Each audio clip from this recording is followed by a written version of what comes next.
হরে Krishna, Radhe Radhe, good evening সবাইকে। আশা করি তোমরা সবাই অনেক অনেক ভালো আছো, আর আমিও কিন্তু খুব ভালো আছি। তো দেখো, চলে এসেছি কিন্তু তোমাদের সামনে নতুন একটা ভিডিও নিয়ে। তো আজকের ভিডিওটা কিন্তু চলেছে ভীষণই স্পেশাল, কেননা আজকে কিন্তু হলো আমার জীবনের একটা ভীষণ স্পেশাল দিন বলতে পারো। কেননা আজকে এখন কিন্তু আমরা চলে যাচ্ছি হচ্ছে মেয়েদের স্বর্গরাজ্য, মানে পৃথিবীর সবারই স্বর্গরাজ্য বলতে গেলে কোথায়, সেটা হলো কাশ্মীর। তো কাশ্মীর যাওয়ার জন্য কিন্তু ফার্স্টে এখন আমরা চলে গেছি এখন বাসে, আর এখান থেকে কিন্তু আমরা চলে যাবো হচ্ছে হাওড়া। তো হাওড়া থেকে আমাদের কিন্তু দুটোর সময় ট্রেন আছে, আর আমি চলে গেছিলাম প্রচণ্ড আমার ঘুম পাচ্ছিল, আমি ভিডিও করতে ভুলেই গেছিলাম। তাই জন্য কিন্তু আমি সকালবেলা ঘুম থেকে উঠে গেছিলাম 5টার সময় ঘুম থেকে উঠে গেছি, জানলা দিয়ে এই কী দৃশ্য, মনে হচ্ছিল কাশ্মীরে পৌঁছে গেছি। ব্যাপার হলাম না, কাশ্মীরে কি জঙ্গল নেই, বরফ আছে। তো দেখো এখানে এসে দেখছি কিন্তু এই জায়গাটা আমার অনেক অনেক ভালো লাগছিলো, তো কিন্তু এখানে আমি ভিডিওটা করে নিলাম তাই জন্য। আর তারপরের দিন সকালবেলা কিন্তু পৌঁছে গেছিলাম হচ্ছে আমরা জাম্বু, আর জাম্বু থেকে কিন্তু এখন আমরা চলে যাবো হচ্ছে আমাদের হোটেলে, কেননা আমরা মারাত্মক টায়ার্ড হয়ে গেছিলাম। দুদিন ধরে লাগাতার ট্রেন জার্নি করে করে মুখের অবস্থা এমন হয়েছিল যে মুখটা দেখাতেই ভয় পাচ্ছিলাম। তার জন্য কিন্তু এখানে এখন পৌঁছে গেছি হোটেলে। এখন হোটেলে রেস্ট করে একটুখানি মানুষের মতন দেখতে হবে, তারপরে তোমাদেরকে নিচে থোবড়াটা দেখাবো। ওকে গাইস, তো দেখো এখানে কিন্তু এখন আমি একটুখানি ভদ্রস্থ লাগছে, মানুষের মতো লাগছে, তাই জন্য কিন্তু এখন আমার নিজের একটুখানি মুখটা দেখিয়ে দিলাম, একটু মেকআপ করেছি এখন আমরা। তো দেখো এখানে কিন্তু এখন আমরা বাইরে ঘুরতে যাবো। এখানে কিন্তু জাম্বুতে কিন্তু প্রচণ্ড ঠান্ডা ছিল, কিন্তু তবুও আমি একটু স্টাইল মারার জন্য এই গেঞ্জিটা পরে নিয়েছিলাম, টপটা করে নিয়েছিলাম।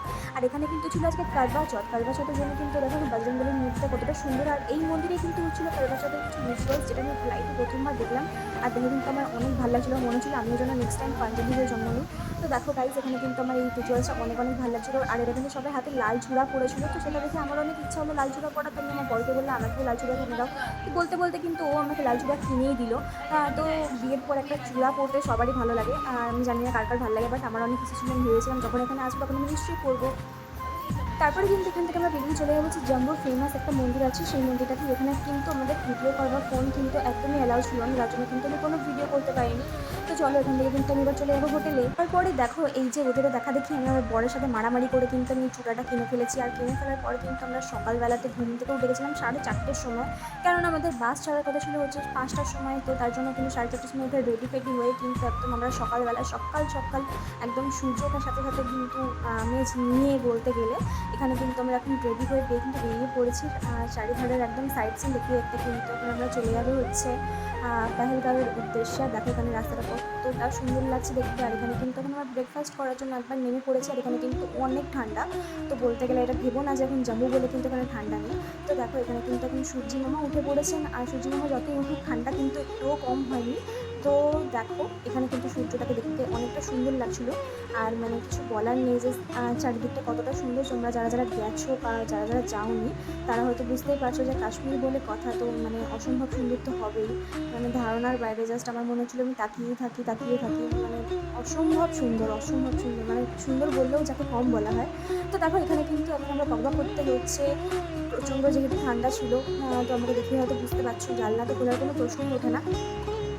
তো দুপুরবেলা থেকে কিন্তু একটুখানি সোয়েটার খুলে একটুখানি আমরা এখানে স্টাইল মারছিলাম।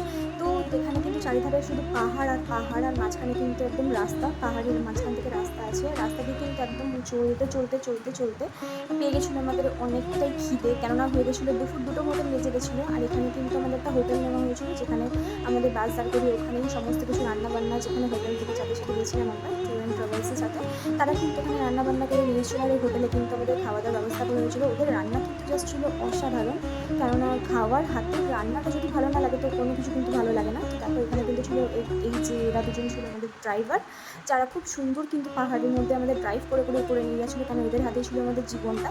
তো এখানে কিন্তু আমরা রেডি হয়ে গেছি এখন হচ্ছে খাবার জন্য, কেননা আমাদের পেয়ে গেছিলো প্রচণ্ড পরিমাণে খিদে। তো দেখো আবার কিন্তু আমাদের বাস চলে পড়েছে। আর এই যে আমরা দূর থেকে দেখতে পাচ্ছি এই যে হলো বরফ, সাদা উপর থেকে বরফ।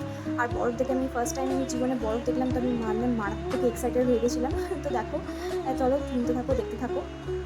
এরপরে কিন্তু এখানে আমাদের মানে বলতে গেলে পাহাড়ের মধ্যে থেকে কিন্তু অনেক লম্বা টানেল ছিল, মানে 20 মিনিট প্রায়, মানে একদম বলতে গেলে টানেলগুলো ছিল ভেতরে একদম পুরো অন্ধকার।